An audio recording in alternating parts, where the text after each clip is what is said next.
Frequently asked questions about how to invest in these instruments, treasury bonds. So I asked on my stories, if you have any questions about any challenges when you're going through your thought process on whether or not to invest in this bond, I ask you guys to ask me. So I'm going to address two questions that I got. One is, there's one of my followers who asked me, why would I invest in a bond and I could just put it in a money market fund where I can easily access it? Good point. First thing I always say, and I addressed it in the previous video, please align your goals with your investment strategies. So for example, you do not come here and put your emergency fund in a bond that is locked for 5 years, 8 years, 10 years. Okay? That's number one. So make sure whatever purpose your funds are for, you don't go locking them in these bonds for long and you need them sooner than when they're going to be released back to you, okay? Second, again, when you're deciding which investment avenues you need to choose, again, I addressed in the previous video, align each and every, if it's emergency fund, sinking fund, whatever it is, align them to the investment instruments that you're choosing. So I would say for me,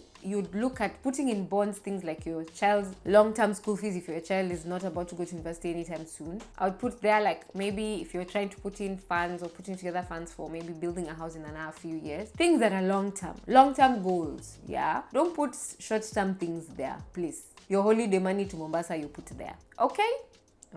And lastly, the second question I'm going to address, and I think I might actually add like a spreadsheet here, but yeah, how you look at the calculations, right, of the benefits of this bond. Yeah, so let me do that. Let me add a clip here showing that. So you can clearly see from the table that I've populated that the bond details are there, years remaining for the bond, the coupon rates, payment schedule. Then here is where the interesting bit starts. So the annual interest is 6,969 for the first bond. For the second one is 7,200 for the second bond. And this is for the minimum investment amount, 50,000, right? So the actual payout per payment cycle, so how much you will get in May and November, is 3,485 each payment cycle, okay? And 3,600 for the second one for each payment cycle. So period until principal redemption. So like they said in the prospectus, if you're not investing more than $1 million, you will not get to the full year of the bond. You'll get to 5 years at 2030, I believe, for the first one, and for 2033 for the second one. So 5 and 8 years respectively are remaining for you who are investing less than $1 million. So total interest for the entire 5 years and 8 years respectively is 34,845 and 57,596 for both these